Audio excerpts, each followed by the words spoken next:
Naitala ng PHIVOLCS ang mas mababang bilang ng volcanic tremors sa Bulkang Taal sa nakalipas na 24 oras. Ang detalye sa report ni Paul Hernandez.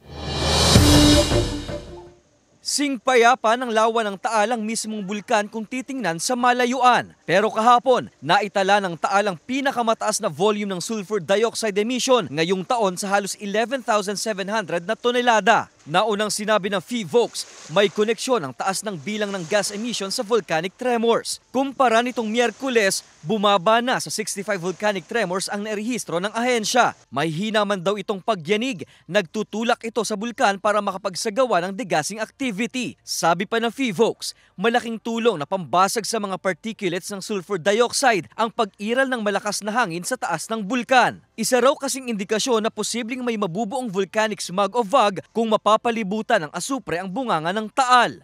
Hindi na makikita, nagiging vague na yung Taal main crater, hindi na masyadong makikita. Kung tutuusin, ayon sa state volcanologist, mabababa pa ang mga figure na nairehistro nila kumpara noong 2020. Hindi pa nakikita ng ahensya ang dahilan para itaas ang babala sa Taal sa Alert Level 2. Kasama si Buhay Adante Jr., Paul Hernandez, Balitang Southern Tagalog.